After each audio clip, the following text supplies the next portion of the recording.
बोलिया सी कि मेरे लिए बड़ी ये चंगी गल है कि इन्नी भारी संख्या विच अज गुलाब सिंह जी के नेतृत्व में गुरु दी प्यारी साध संगत जी इत्थे इकट्ठे हुए ने। मेरे लिए खुशी की गल है कि बहादुर कौम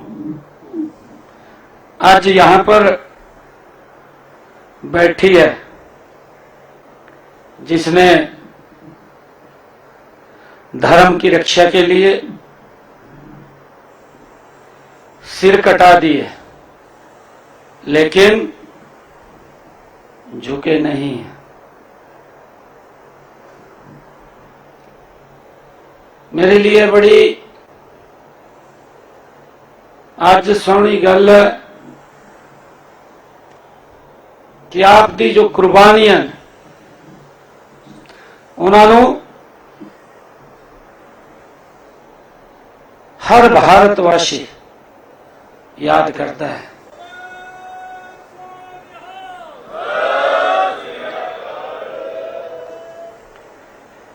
मैं गुरुआं दी उन्हां दी कुर्बानियां नूं जो हर व्यक्ति उन्हां दी कुर्बानियां नूं शीश नवा करके प्रणाम करता है, नमन करता है। मुझे ये बहुत ही गर्व है। मैं सभी गुरुओं को आज शीश नवाता हूं और आप सब यहां संत कबीर कटूर के ऊपर पधारे हैं। आप सबका भी मैं स्वागत करता हूं, अभिनंदन करता हूं।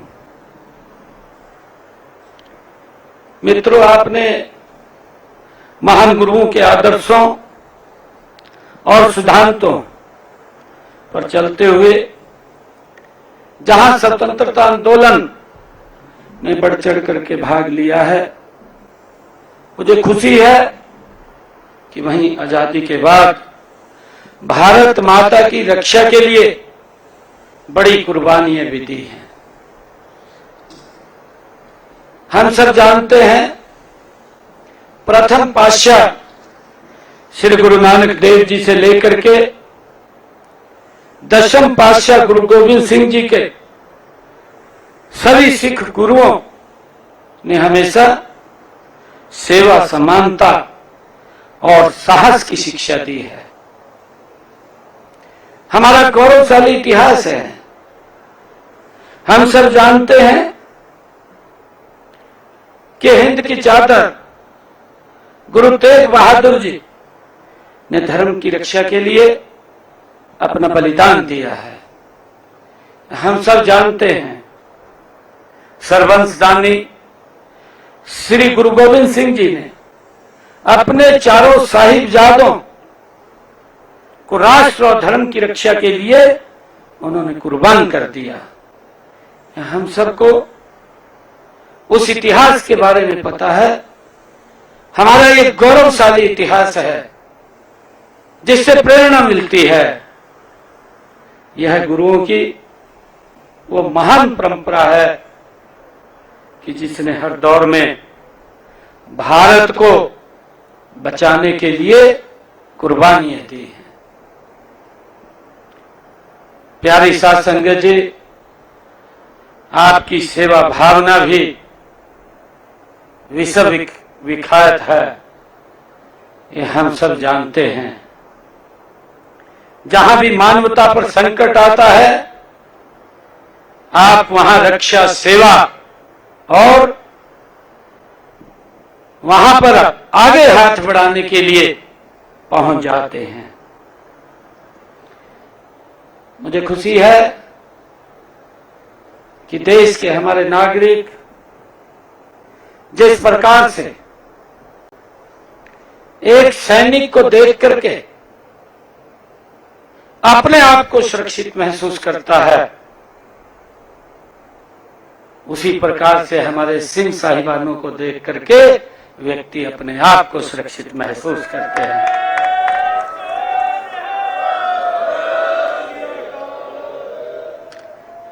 प्यारी साध संगत जी, जिस समाज ने देश व धर्म की रक्षा के लिए अपने प्राणों की आहुति दी है, उसी समाज को 1984 में किस निर्दयता के जख्म दिए हैं, इसकी चर्चा भी हमारे सिंह साहिबानों ने की है।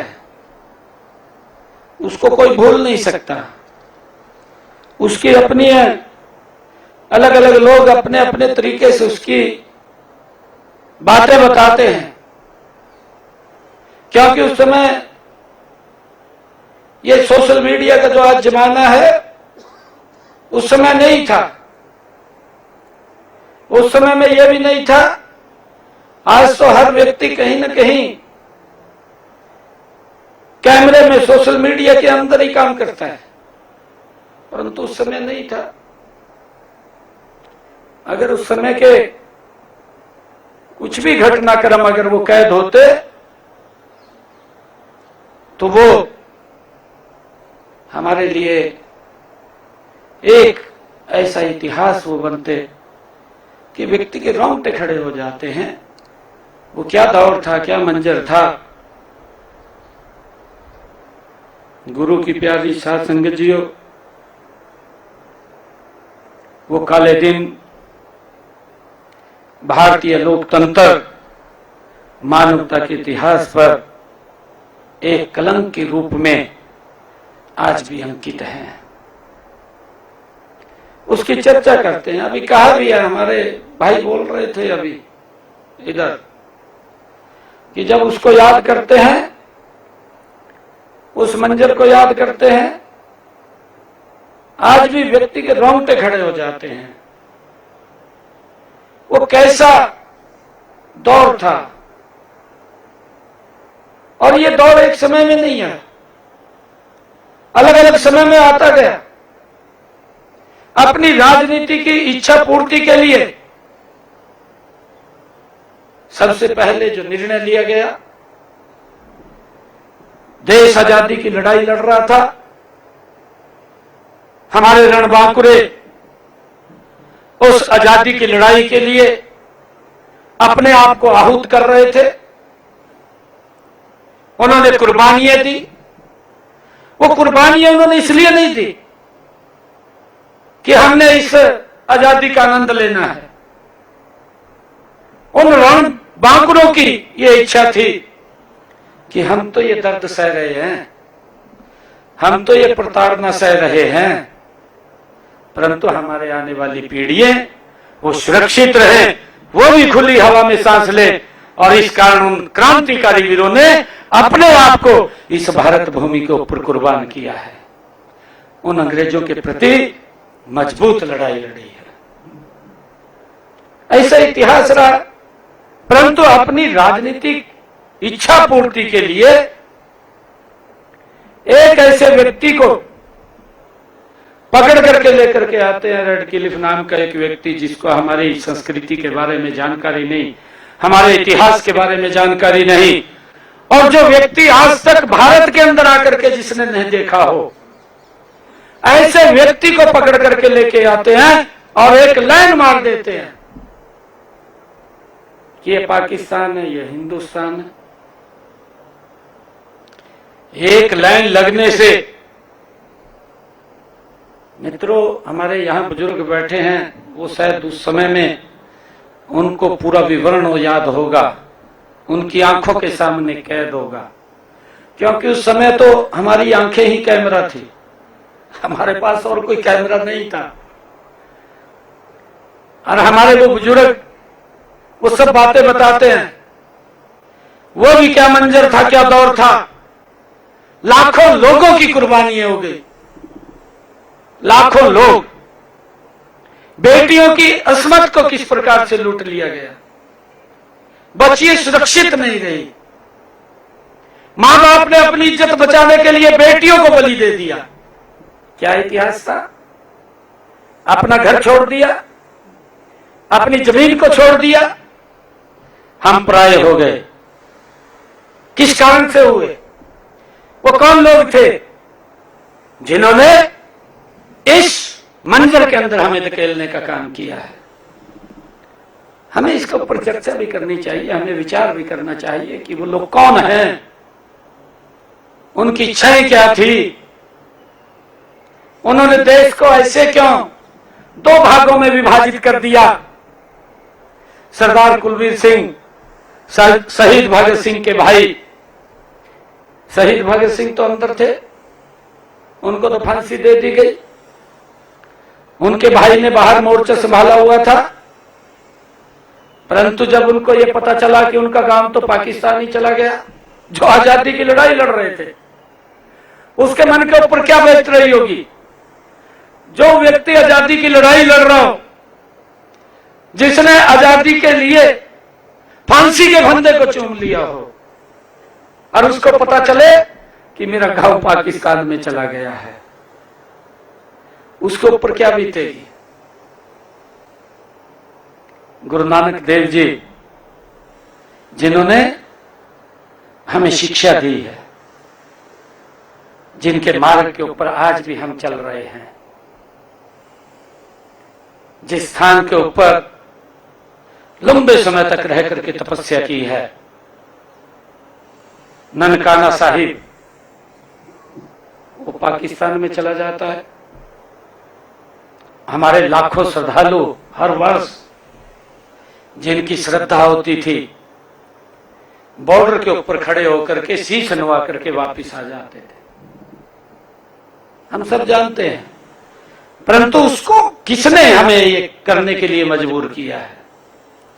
वो कौन लोग थे? इस बात को हमें समझने की आवश्यकता है। मेरा आग्रह है कि हमें लंबा सोच करके विचार करना चाहिए। अपनी राजनीतिक स्वार्थ सिद्धि के लिए कोई कुछ भी बोल देगा, हम खड़े हो जाएंगे, हम उसके साथ चले जाएंगे, उसके परिणाम क्या निकलेंगे, हम किस दिशा में बढ़ रहे हैं?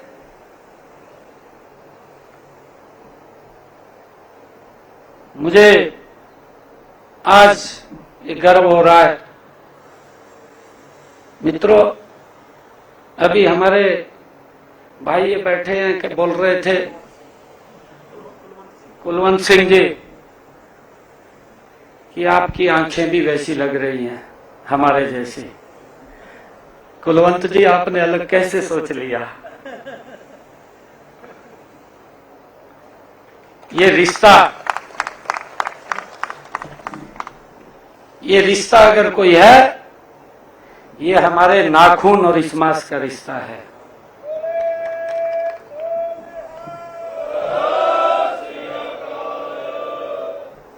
अलग नहीं है, एक है। एक मां के दो बेटे, एक बेटा सिंह साहिबान है। ये पूरा इतिहास है हमारे पास। हम देखते हैं जब चमकौर साहिब की लड़ाई होती है और वो मुगल जब बोलता है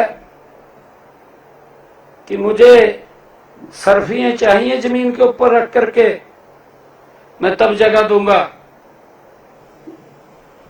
राजा टोडरमल आते हैं, बोलते हैं अपना पूरा का पूरा खजाना खोल देते हैं कि सोने की सरफियां दूंगा, परंतु मुझे जगह चाहिए।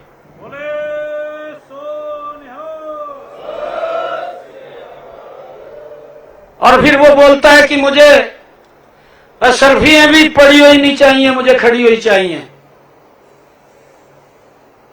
फिर भी वो पीछे नहीं हटता हो, वो बोलता है कि मैं खड़ी होकर के ही दूंगा।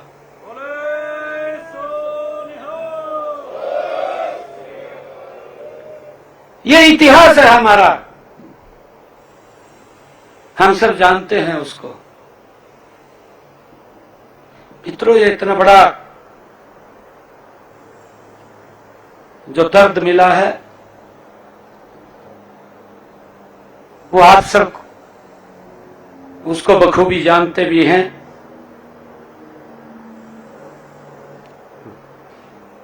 मैं प्यारी साध संगत जी, मेरे मन में उस पीड़ा से जूझते हुए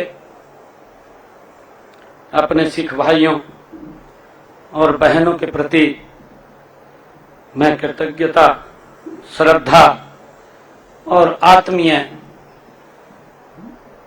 की भावना हमारे मन में है।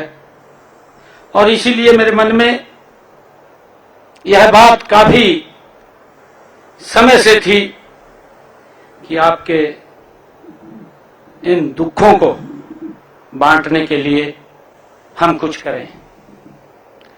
हमारे मन में लंबे समय से ये पीड़ा थी। उन दंगों में जो चले गए उन्हें तो वापस नहीं लाया जा सकता, लेकिन वे अपने पीछे अपने परिवार को छोड़ करके चले गए। हम उनके दुख दर्द तो नहीं बांट सकते, लेकिन इस दिशा में मैंने एक छोटा सा प्रयास किया है। प्यारी साध संगत जी, आप जानते भी हैं कि मैंने पिछले दिनों हरियाणा विधानसभा का जो मानसून सत्र था उसमें एक प्रस्ताव रखा, क्योंकि मेरे मन के अंदर पीड़ा थी। मैंने कहा कि हम एक प्रस्ताव लेकर के मैं आया और मैंने उसकी पूरी जानकारी भी कलेक्ट की। मेरे पास जो जानकारी आई 121 लोगों की आई। अगर कोई और परिवार छूटा है, हमने कहा है कि अगर कोई ऐसा परिवार छूटा है जो उस रिकॉर्ड के अंदर नहीं आया है, तो डीसी को, संबंधित डीसी को जाकर के एक एप्लीकेशन देते हैं। उसके ऊपर हम सहानुभूति पूर्वक विचार कर रहे हैं और हमने निर्णय किया कि जो प्रभावित परिवार हैं, इफेक्टेड परिवार हैं, अरे जिन परिवारों के अंदर एक कमाने वाला था वही चला गया, परिवार वो गरीबी रेखा के नीचे चला गया,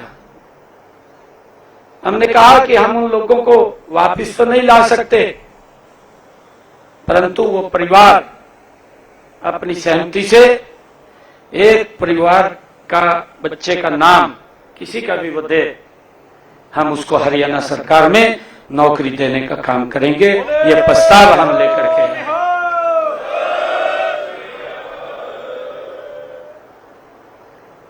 और मुझे बताते हुए आपको गर्व की अनुभूति हो रही है, जब ये मैंने प्रस्ताव अपने मंत्रिमंडल के सामने रखा, हमारे मंत्रिमंडल ने 1 मिनट के अंदर इसको क्लियर कर दिया। उन्होंने बिल्कुल भी कोई किंतु परंतु नहीं हुआ, एक आवाज के अंदर पूरा मंत्रिमंडल सहमत हो गया है। प्यारी साध संगत जी, हम सब जानते हैं कि आदरणीय प्रधानमंत्री नरेंद्र मोदी जी ने सत्ता में आने के बाद संकल्प लिया। इतने लंबे समय से आप लोग देख रहे हैं, फाइल को भी बंद कर दिया। जो लोग इसके अंदर अग्रणी भूमिका में थे, जिन्होंने ये अत्याचार किया, हमारे सिख समाज के लोग बार बार उस बात को लेकर के न्याय की गुहार लगाते रहे कि हमें न्याय नहीं मिला। माफी तो बहुत दूर की बात थी, माफी मांगने वाली तो बहुत दूर की बात थी, न्याय तक नहीं मिला। उसके लिए परिवार घूमते रहे कि हमें न्याय मिले। जिन लोगों ने इतना बड़ा ये काम किया है, लोगों के घरों को जला दिया, उनके कारोबार को फूंक दिया, और किस प्रकार से गले में टैरों को डाल करके मौत के घाट उतार दिया। और वो लोग ऐसे घूम रहे थे, न्याय नहीं मिला। आदरणीय मोदी जी जब 2014 में आप सबके आशीर्वाद से, वाहिगुरु जी के आशीर्वाद से जब जिम्मेवारी दी, तो उन्होंने तुरंत कहा कि 84 के दंगों का न्याय जरूर मिलेगा। और दोबारा फाइल खुली, फाइल बंद हो गई थी।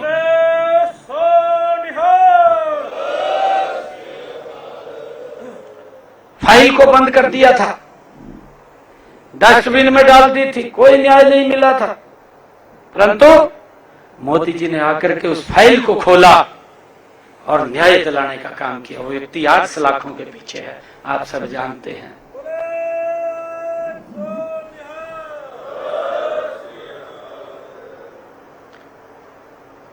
मित्रों, यह न केवल पीड़ित परिवारों को न्याय दिलाने के लिए ये ठोस कदम उठाए, बल्कि आप सबका सम्मान भी लौटाने का काम आदरणीय मोदी जी ने किया है।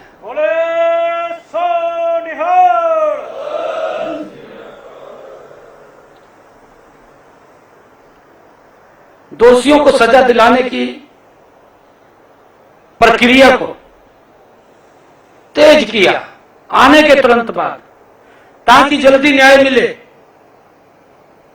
और उन लोगों को सलाखों के पीछे पहुंचाने का काम किया है। आज पूरी साध संगत के बीच आज मैं एक संकल्प और दोहराना चाहता हूं कि हरियाणा में किसी भी नागरिक के साथ उसकी जाति, धर्म, भाषा या क्षेत्र के आधार पर अन्याय नहीं होने देंगे। बिल्कुल कोई अन्याय नहीं होगा।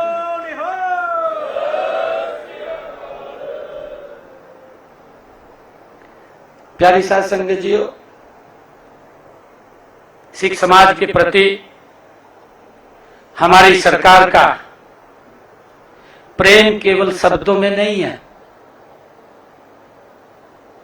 ये प्रेम केवल शब्दों में नहीं है, बल्कि ये कार्यों में दिखाई देता है कि हमारी सरकार क्या कर रही है, क्या क्या काम किए हैं। मुझे बताते हुए कि देश के यशस्वी प्रधानमंत्री आदरणीय नरेंद्र मोदी जी ने आप सबके योगदान के प्रति बार बार कृतज्ञता व्यक्त की है। उनकी पहली पर ही आजादी का अमृत महोत्सव, आदरणीय प्रधानमंत्री जी ने आजादी का अमृत महोत्सव और मैं श्री गुरु तेग बहादुर जी के 400वें प्रकाश पर्व को देश भर के अंदर मनाने का काम अगर किसी ने किया तो नरेंद्र मोदी की सरकार ने किया है।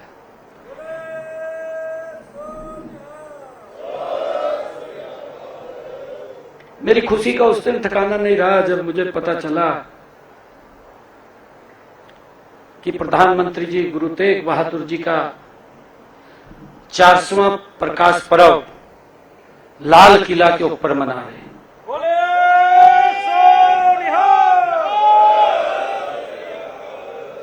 मुझे अत्यंत खुशी हुई। मैंने कहा उस लाल किला के ऊपर हमें गर्व है कि आज देश के यशस्वी प्रधानमंत्री जी ने घोषणा की है कि यहां पर गुरु तेग बहादुर जी का 400 साला प्रकाश पर्व मनाया जाएगा। जिस लाल किला से उस मुगल ने फरमान जारी किया था, उसी स्थान के ऊपर गुरु तेग बहादुर जी का पहली बार 400 साला मनाया गया है।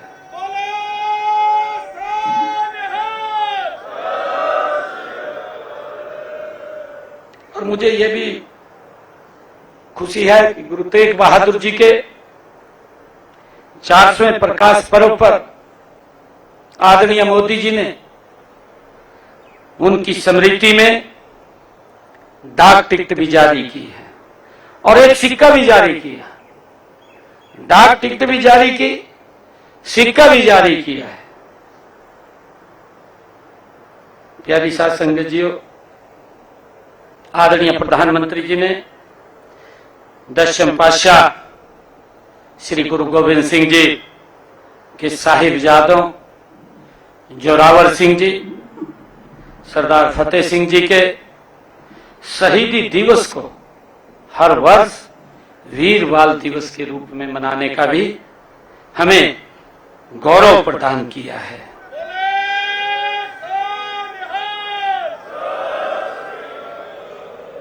मित्रों, जब तक हम अपने उस इतिहास से परिचित नहीं होंगे, आने वाली पीढ़ियां हमारी परिचित नहीं होंगी, तो हमारा वो इतिहास वो फिर हम दोहराने की स्थिति में आ सकते हैं। हमारा ये गौरवशाली इतिहास है। मुझे प्यारी साध संगत जीओ, इन्हीं प्रयासों को हमने हरियाणा प्रदेश में भी आगे बढ़ाया है। हम सब जानते हैं कि चाहे गुरु नानक देव जी के 550वां प्रकाश पर्व हो, श्री गुरु गोविंद सिंह जी का 350वां प्रकाश पर्व हो, या करतारपुर कॉरिडोर की शुरुआत हो, हर कदम पर हमारी सरकार ने श्रद्धा और सम्मान के साथ काम किया है। प्यारी साध संगत जी, आप सब जानते हैं कि दिसंबर 2022 में हमारे हरियाणा सिख गुरुद्वारा प्रबंधक समिति की स्थापना की गई थी। इसमें हमारे सिख समाज के काफी समय से चली आ रही मांग को भी पूरा किया गया है। इससे हमारे हरियाणा में सिख समुदाय को स्वायत्ता मिली है, आप सब जानते हैं। और मुझे ये बताते हुए गर्व की अनुभूति हो रही है कि जब मेरी ये दूसरे टर्म की सरकार बनी, जब मैंने दूसरी बार शपथ लिया, और शपथ लेने के तुरंत बाद मेरी पहली कैबिनेट की मीटिंग थी। मैंने अपनी पहली कैबिनेट की बैठक के अंदर अधिकारियों को कहा कि लंबे समय से जिस स्थल के ऊपर गुरु नानक देव जी ने 44 दिन रह करके तपस्या और समाज को एक शिक्षा देने का काम किया है, उस भूमि के ऊपर पवित्र चिल्ला साहिब गुरुद्वारा, वो 70 कनाल भूमि, वो अभी भी वहां नगर पालिका के नाम थी। हमने पहली कैबिनेट के अंदर निर्णय किया, आप सब जानते हैं कि चिल्ला साहिब की पूरी जमीन 70 कनाल वो अपने चिल्ला साहिब गुरुद्वारा के नाम कर दी जाए, और वो हो गई है।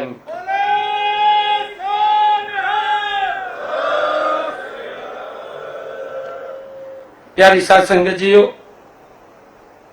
यमुनानगर के अंदर मेडिकल कॉलेज का निर्माण हो रहा है, और हमने निर्णय किया है कि गुरुग्राम में जो मेडिकल कॉलेज बन रहा है उसका नामकरण हिंद की चादर सर्वंशदानी श्री गुरु तेग बहादुर जी के नाम से मेडिकल कॉलेज का नाम वो रखा जाएगा।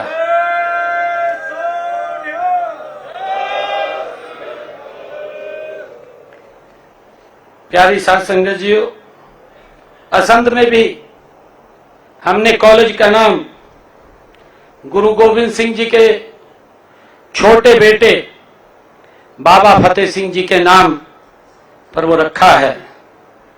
और मुझे खुशी है कि हमने लखनऊ साहिब में माता गुजरी के नाम VLDA कॉलेज भी स्थापित किया है। मुझे खुशी है बताते हुए कि साध संगत की आस्था को देखते हुए हमने श्री हजूर साहिब, श्री ननकाना साहिब, श्री हेमकुंड साहिब और श्री पटना साहिब जाने वाले प्रदेश के हमारे तीर्थ यात्रियों को वित्तीय सहायता उपलब्ध कराने के उद्देश्य से हमने स्वर्ण जयंती गुरु दर्शन यात्रा योजना उसका भी शुभारंभ हमने किया है, उसको भी चालू किया है, ताकि हमारी साध संगत हमारे इन पवित्र स्थलों का वो भ्रमण कर सके, उनमें जा सके और वहां अपना शीश नवा सके। उसको ध्यान में रखते हुए हमने हरियाणा प्रदेश के अंदर स्वर्ण जयंती गुरु दर्शन यात्रा योजना उसका शुभारंभ किया है। मुझे बताते हुए कि 1984 की घटना में हमें भी यही सिखाती है कि समाज में नफरत फैलाने वालों की ताकतों के खिलाफ हमें आज सतर्क रहने की आवश्यकता है। बहुत सारी ऐसी ताकतें हैं जो झूठ का सहारा लेकर के वो लगातार गुमराह करने का काम करते हैं। हमें कभी भी, मैं आज आप लोगों के बीच में ये आग्रह भी करना चाहूंगा, कभी भी विभाजन की राजनीति में नहीं फंसना चाहिए। मैं आपसे आग्रह करता हूं, हमें एकजुट होकर श्री गुरु नानक देव जी के निर्भय और निर्वैर के संदेश को अपनाना चाहिए। गुरु नानक देव जी, हमारे गुरुओं ने जो हमें शिक्षाएं दी हैं वो हमारे पास एक गौरवशाली इतिहास है, हमें उसको लेकर के आगे बढ़ना चाहिए। आज पूरे प्रदेश की ओर से मैं आप सबको प्रणाम करता हूं, आप सबको नमन करता हूं। 1984 की पीड़ा और उसके बाद न्याय पाने के संघर्ष ने हमें सिखाया है कि न्याय के लिए लंबी लड़ाई लंबी हो सकती है, न्याय पाने के लिए कठिन भी हो सकती है, लेकिन अंत में जीत न्याय की होती है, ये हम सबको मालूम है। प्यारी साध संगत जीओ, आइए आज हम सब मिलकर के ये संकल्प लें कि 1984 जैसी त्रासदी फिर कभी नहीं होने देंगे। हम मिलकर के विकसित भारत और विकसित हरियाणा का निर्माण करेंगे, जहां केवल भाईचारे, प्रेम और न्याय का बोलबाला होगा। मैं आप सबका आभार व्यक्त करता हूं। आपने प्रदेश के कोने कोने से आज इस संत कबीर कुटीर में यहां पधार करके मेरा जो सम्मान बढ़ाया है, मैं इसके लिए आप सबका दिल से धन्यवाद करता हूं, आप सबको प्रणाम करता हूं। और आप सबको मैं ये कहना चाहूंगा कि हम सब मिलकर के, जो आदरणीय प्रधानमंत्री जी का संकल्प है कि हमने भारत को विकसित राष्ट्र बनाना है, और विकसित राष्ट्र, ये विकसित हरियाणा उसमें अपनी प्रमुख भूमिका अदा करे, उसको लेकर के हमने मिलकर के काम करना है। भाइयों, जहां भी आप कहेंगे मैं वहां पर तुरंत आप लोगों के आदेश के ऊपर पहुंच जाऊंगा, परंतु हमने हरियाणा को गति से आगे बढ़ाना है। मेरा आप लोगों से आग्रह है। मैं आप सबका पुनः यहां पधारने पर बहुत बहुत स्वागत और अभिनंदन करता हूं। श्री वाहेगुरु जी दा खालसा, वाहेगुरु जी दी फतेह। आपने सुना मुख्यमंत्री न्याय सैनिकों सिख सम्मान समारोह का आयोजन किया गया सीएम आवास पर, और इस दौरान उन्होंने कहा कि सिख कौम बहादुर कौम है, कभी नहीं झुकी, और सिखों ने इस देश के लिए बड़ी कुर्बानियां दी हैं। सिख कौम एक बहादुर कौम जिसने धर्म की रक्षा की, और कभी भी ये कौम झुकी नहीं है। और उन्होंने कहा कि गुरुओं के बताए रास्ते पर हमें चलना है, और 1984 में जो हुआ उसकी पुनरावृत्ति को कभी नहीं होने देंगे, ये संकल्प लें। बुरी यादों को कोई भी कभी नहीं भुला सकता जो उस दौरान हुआ। वो दिन मानवीय इतिहास के लिए काले दिन थे। आज भी उन दिनों को याद करके रूह कांप जाती है, ये मुख्यमंत्री यहाँ पर कहते हुए नजर आए। और मुख्यमंत्री ने ऐसे परिवारों को 121 परिवारों की जानकारी सरकार के पास है, तो उनमें से सभी परिवारों में एक एक सदस्यों को सरकारी नौकरी देने के लिए जॉब लेटर भी इस मौके पर दिए जाने हैं मुख्यमंत्री की तरफ से। और मुख्यमंत्री ने आह्वान किया कि विकसित भारत के लिए हम सबको मिलकर के काम करना।